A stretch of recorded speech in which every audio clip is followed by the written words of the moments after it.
오늘 본문은 지난주 본문과 연속선상에서 이어지고 있는 말씀입니다.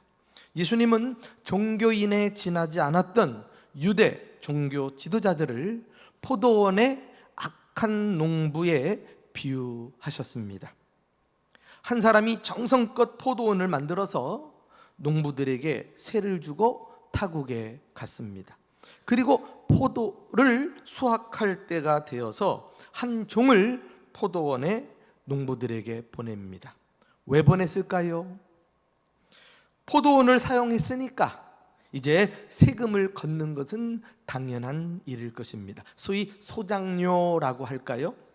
그런데 농부들은 주인이 보낸 종을 오히려 마구 때리고 빈손으로 돌려보냅니다. 두 번째, 세 번째 계속해서 종을 보냈지만 그들도 역시 마구 때리고 능욕하고, 성경에 능욕했다 이렇게 쓰고 있는데 모욕한 것을 말하죠. 그리고 심지어 죽이기까지 했다고 했습니다. 그러자 포도원 주인은 마지막으로 자신의 사랑하는 아들을 직접 포도원에 보내기로 마음을 먹습니다. 아마도 그렇게 하면서 이 못돼 먹은 농부들이라도 최소한 자신의 아들만큼은 잘 대우해 줄 것이라고 기대했을 것입니다. 그러나 주인의 기대하고는 달리 악한 농부들은 주인의 아들을 죽여서 포도원을 자신들의 것으로 삼자고 모의를 하게 됩니다. 악을 도모하는 것이죠. 그리고는 그것을 실행에 옮기는데 주인의 아들을 잡아 죽이고 포도원 밖으로 던져버려요. 얼마나 악한 종들입니까? 예수님은 이 악한 농부들을 통해서 유대 종교 지도자들이 자신들의 실체를 깨닫기를 원하셨습니다. 그리고 하나님과 진정한 관계를 맺지 않는 이런 그들의 그릇된 신앙에 대해서 도전하시기를 원하셨습니다. 오늘 본문에는 종교인이 참 신앙인으로 거듭나는 중요한 방법을 우리가 엿보게 됩니다.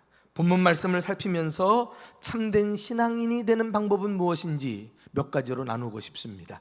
첫째는 하나님이 은혜로우신 주인이심을 잊지 말아야 합니다. 이 비유에 등장하는 포도원 주인은 하나님이십니다. 그리고 주인이 만든 포도원은 이스라엘 백성들이 거하고 있는 가나안 땅이라 그럴까요? 그 약속의 땅에 들어가 그들이 살고 있는 것은 마치 이 포도원에 들어간 농부들과 같습니다. 그러면 악한 농부들은 누구입니까? 바로 이스라엘의 유대인 모두를 포함하면서 더 구체적으로는 종교 지도자들 혹은 또 정치 지도자들이 해당된다고 할 수 있습니다. 오늘 본문의 비유는 이 포도원 주인이 포도원을 만들기 위해서 아주 구체적으로 행동하는 모습을 묘사하고 있는데요, 우리가 한번 직접 눈으로 확인해 보실까요? 1절 말씀입니다. 1절, 자 시작. 예수께서 비유로 그들에게 말씀하시되 한 사람이 포도원을 만들어 산 울타리로 두르고 즙 짜는 틀을 만들고 망대를 지어서 농부들에게 세를 주고 타국에 갔다 그리했습니다. 주인이 자신의 포도원을 얼마나 정성스럽게 만들었는지를 엿볼 수 있는 대목입니다. 포도원을 만들어 산 울타리를 두르고 즙 짜는 틀을 만들고 망대까지 지어서 포도원을 지키게 한 것입니다. 나는 이 포도원 주인의 행동에서 우리를 사랑하시는 하나님의 모습을 발견합니다. 포도원에는 없는 게 없어요. 그 안에 들어가 있기만 하면 모든 것이 다 준비되어 있어서 사는데 조금도 문제가 없습니다. 당시 하나님께서는 이스라엘 백성들을 당신의 백성으로 삼으시고 저 애굽의 노예살이하는 백성들을 그들로부터 구원해 내시지 않았어요? 출애굽 사건이 그렇게 해서 일어납니다. 이것도 사람의 힘으로 가능했던가요? 하나님의 기적 같은 능력으로 가능했던 구원의 역사 아닙니까? 그런 다음에 약속의 땅 가나안을 주시고 그곳을 향해서 나아가는 과정 속에 광야를 만나도 하나님께서 그 광야에서 마치 좋은 포도원을 만들어내신 것처럼 다 모든 필요를 제공해 주시고 그래서 그들을 넉넉히 가나안 땅으로 인도하지 않았습니까? 이렇게 하나님은 은혜로우시고 관대하신 사랑의 주인이심을 깨닫게 됩니다. 이 포도원 개념을 확장시켜서 우리에게 적용을 해보면은 아마 우리가 사는 이 세상이라고 할 수 있지 않을까요? 하나님은 우리를 위해서 이 땅에 필요한 모든 것을 예배해 놓으시고 우리를 이 땅에 두시고 살게 하셨습니다. 우리는 자연을 통해서 하나님이 얼마나 아름답게 당신의 포도원을 만들어 내셨는지를 충분히 발견하게 됩니다. 문제는 우리가 하나님을 잊어버리고 사는 데 있어요. 하나님이 주인이란 사실을 망각하는 것이 문제입니다. 그리고서는 마치 자신이 주인처럼 행세하고 있지 않습니까? 기억하십시오. 진정한 주인은 하나님이십니다. 우리는 그 주인으로부터 살도록 당신의 포도원에 부름받은 농부들일 뿐입니다. 청지기입니다. 주인의 재산을 관리해서 주인의 마음을 기쁘시게 해야 될 사명이 우리 모두에게 있습니다. 성경에 그 유명한 달란트 비유를 기억하시죠? 주인이 종들을 불러서 5달란트, 2달란트, 1달란트를 맡겼다.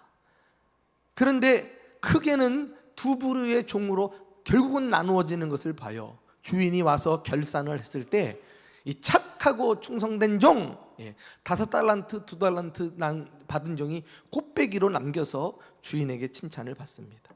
그런데 1달란트 받은 종은 악하고 게으른 종이라고 책망을 받은 사실을 우리가 알고 있죠. 이런 사실들은 예수님께서 다시 오실 때 우리를 두 가지 기준으로 평가하실 것을 보여주는 말씀입니다. 우리는 착하든지 악하든지 하는 일에 평가를 받게 될 것입니다. 그런데요, 성경에 이 착하다, 악하다 이런 용어들은 어떤 도덕적이고 윤리적인 개념이 아니에요. 이것은 관계적인 개념이라고 할 수 있습니다. 알고 보니 1달란트 받은 종은 하나님과 자기 주인과 근본적인 문제가 있었어요. 그것은 자신의 주인을 인정하지 않았다는 거예요. 주인을 주인으로 인정하지 않으니까 주인을 위해서 충성할 수가 없는 것입니다. 그러니까 이 악하다라는 평가를 받을 수밖에 없는 것이죠. 이 1달란트 받은 종처럼 신앙의 위기는 하나님을 내 삶의 주인으로 인정하지 않고 또는 하나님의 주인 되심을 망각할 때 찾아오는 것입니다. 당시 예수님 당시의 유대 종교 지도자들도 악한 종들이었어요. 그들은 하나님을 믿는다고 하지만 하나님보다 사람을 더 두려워하고 사람을 더 의식했으니까요. 그들은 하나님과 결국은 아무 상관없는 자로 판명이 나고 말았습니다. 나중에는 이 악한 농부들이 주인의 포도원까지 가로채려고 하지 않았어요? 그러니까 주인을 전혀 인정하지 않는 모습을 농부들에게서 보고 있고 그들이 바로 악한 유대 종교 지도자들이요, 그런 사람들이 종교인이었던 것입니다. 여러분, 지금 내가 누리고 있는 것은 내 것이 아니라 하나님께서 주인이신 그분이 우리에게 맡겨주신 줄로 믿습니다. 우리의 가정과 나의 일터, 그리고 내가 소유하고 있는 재산, 그리고 자식까지, 심지어 내 삶과 내 인생조차도 주인은 하나님이신 것입니다. 바라기는 대전중부교회 사랑하는 성도들은 주인이신 하나님께 착하고 충성된 종아 잘하였도다, 칭찬받고 상급받는 참 신앙인들이 될 수 있기를 예수님의 이름으로 축원합니다. 두 번째로 우리가 진정한 신앙인으로 거듭나는 방법은 하나님이 보내신 일꾼들의 말씀을 경청하는 것입니다. 본문의 포도원에는 또 다른 등장인물들이 나오죠. 앞서서 제가 설명해 드린 대로 포도원 주인이 농부들에게 종들을 보냅니다. 첫 번째 종, 두 번째, 세 번째 계속해서 보냈는데 이 악한 농부들은 주인의 종들을 때리고 모욕하고 심지어 죽이기까지 했다 하지 않았습니까? 과연 이 주인이 보낸 종들은 누구일까요? 그렇습니다. 바로 하나님을 대신해서 말씀을 전하는 보냄받은 하나님의 종들을 의미합니다. 하나님은 이스라엘을 위해서 끊임없이 당신의 일꾼들을 이스라엘 가운데 보내셨습니다. 그들 중에는 모세와 같은 지도자들도 있고요, 또 선지자, 예언자들이라 그러죠. 무수히 많은 하나님의 종들을 하나님께서는 보내셔서 당신의 말씀을 대언케 하셨습니다. 오늘날로 말하면은 교회에서 말씀을 전하고 가르치는 목회자들이라고 할 수 있습니다. 이스라엘의 역사를 보면은 하나님이 보내신 이 종들의 말씀을 경청하고 주의 깊게 잘 들을 때, 그래서 죄 가운데 돌이키는 역사가 일어나고, 그때 하나님은 그곳에 부흥을 부어주시고 아낌없이 축복을 부어주신 것을 볼 수가 있습니다. 반대로 오늘 비유의 말씀처럼 이 주인이 보낸 일꾼들을 받아들이지 않고 그 종들의 말씀도 잘 듣지 않으면 저주와 심판이 임했던 것을 볼 수 있습니다. 왜 하나님의 종들의 사역이 중요한 것일까요? 그것은 하나님이 일하시는 방법이 이 말씀과 연관이 깊기 때문에 그렇습니다. 하나님은 먼저 말씀을 보내시고 일하시는 분이에요. 예고도 없이 갑자기 심판하시는 분이 아니십니다. 그러므로 심판을 받을 때는 당사자들은 할 말이 없는 거예요. 왜? 충분히 말씀을 듣고 양심의 가책도 받고 했을 텐데 그 다음엔 딱 닫아버리고 하나님 뜻에 순종하지 않음으로써 최종적으로 하나님께서 심판하실 때는 본인들도 느끼는 바가 있으니 더 할 말이 없는 거예요. 얼마나 자상하시고 섬세하게 배려하시는 하나님이십니까? 그리하여 우리 가운데 말씀을 전하는 하나님의 종들이 있다는 것은 우리를 여전히 사랑하신다는, 하나님이 우리를 사랑하시는 증거예요. 우리가 언제든지 말씀을 읽고 듣고 받을 수 있다는 것은 우리에게 아직도 소망이 있다는 표시라고 할 수가 있습니다.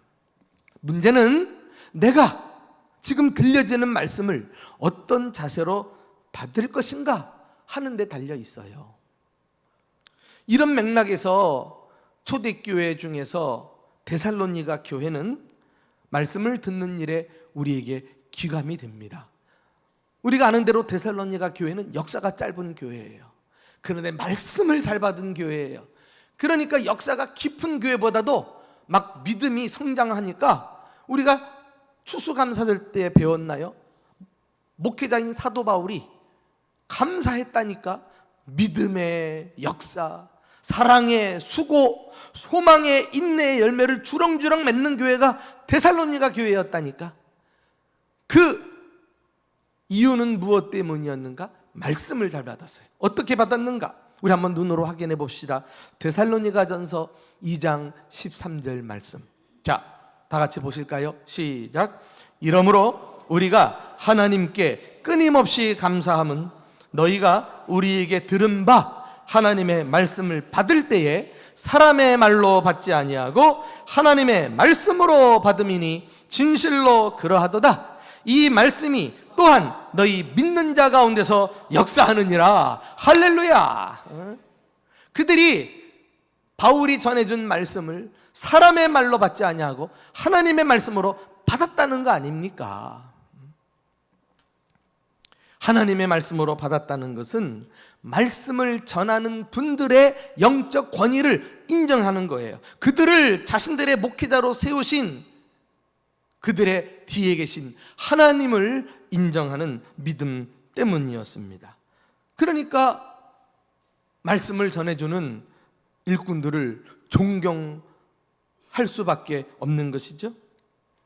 이렇게 여러분의 목회자들과 좋은 관계를 맺고 그들이 전해주는 말씀을 잘 따르는 것은 신앙생활의 아주 중요한 요소입니다. 그들은 여러분들이 참 신앙인이 되도록 하나님이 주신 말씀을 가지고 이끌어주는 사람들이에요. 우리 힘으로는 이 종교인의 두터운 껍데기를 벗어낼 수가 없어서 자꾸 하나님 말씀을 받고 듣고 하나님의 뜻을 깨달아야 되는데, 하나님이 보내신 일꾼들은 그 역할을 하면서 우리의 신앙을 건강하게 세워나가는 일을 하는 분들입니다. 자, 이 데살로니가 교회를 보세요. 사람의 말로 받지 아니하고 하나님의 말씀으로 받음이니 이 말씀이 너희 믿는 자 속에 역사하느니라. 하나님의 말씀으로 받으니까 말씀이 역사하는 것을 보잖아요. 그래서 믿음, 소망, 사랑의 열매를 주렁주렁 맺어서 바울은 데살로니가 교회를 생각할 때마다 감사했다는 거 아닙니까?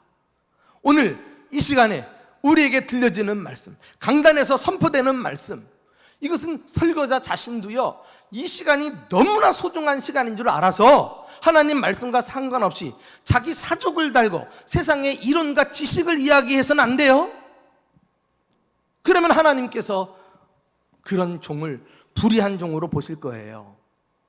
그러나 여러분들이, 목회자들이 하나님 말씀을 근거로 해서 하나님의 뜻, 세상에서 들을 수 없는 하나님의 말씀을 들려주신다고 생각하면 믿음으로 받으시고, 그래서 이 말씀이 여러분들 속에서 역사하시는 것을 경험할 수 있기를 주님의 이름으로 축원합니다. 믿음이 성장하고 말이죠. 여러분의 오래된 삶의 문제가 말씀을 통해서 해결되고 말이죠. 잘못된 가치관이 성경적 가치관으로 확 바뀌어버리고, 그래서 우리 안에 신앙 인격이 점점 성숙한 어른 신앙으로 바뀌어가는 것, 이게 말씀의 은혜를 경험한 사람에게 일어나는 놀라운 축복입니다. 이런 사람이 종교인으로 남아있을 수 있겠어요? 그 신앙이 껍데기로 만족할 수 있겠느냐 말이죠. 하나님의 말씀을 계속해서 주의 종들을 통해서 공급받음으로써 그 말씀이 여러분들 속에 역사하고 여러분들을 그냥 두지 아니하고 여러분들이 진정한 신앙인으로 거듭나게 해 주실 줄로 믿습니다. 마지막 세 번째로 참 신앙인으로 나아가시려면은 하나님의 아들 예수님을 모퉁이 돌로 삼으셔야 합니다.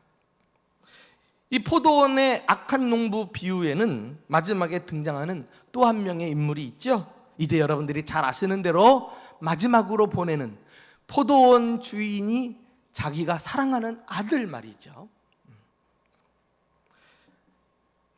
아무리 못돼 먹은 농부들이라도 내 아들만큼은 존대하리라, 존경하고 잘 대우하는 것을 말하겠죠.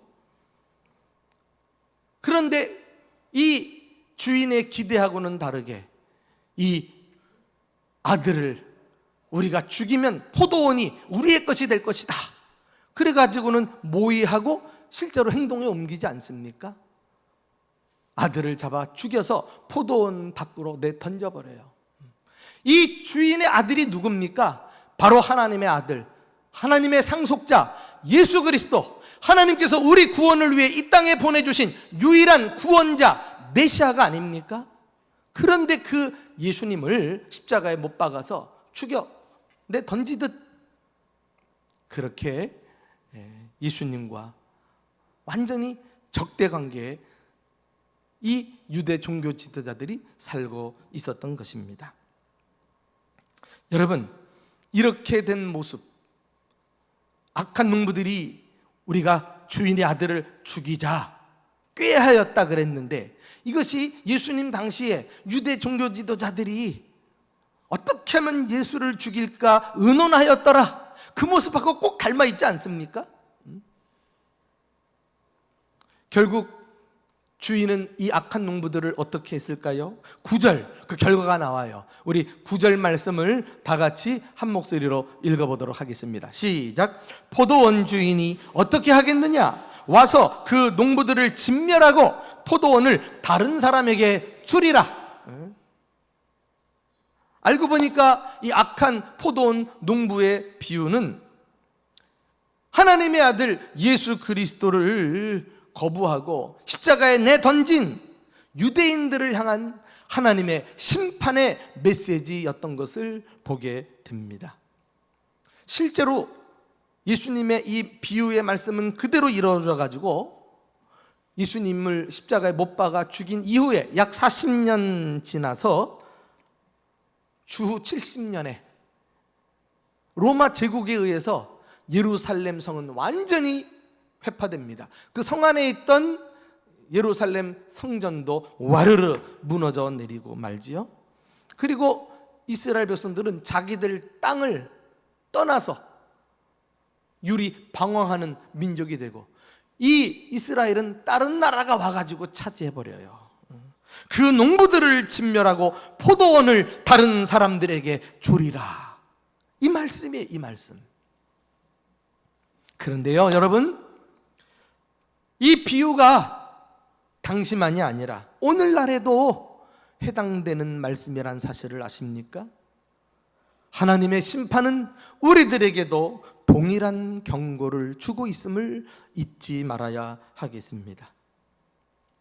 하나님을 믿는다고 하면서도 종교인으로 남아있을 것인가, 아니면 참 신앙인으로 나아갈 것인가 하는 선택은 결정적으로 내가 예수 그리스도에 대해 어떤 태도를 갖느냐에 달려 있는 것입니다.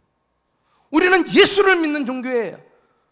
단순히 하나님을 믿고 또 주의 종들의 말씀을 경청할 수는 있으나 여기서 멈추면 안 돼요.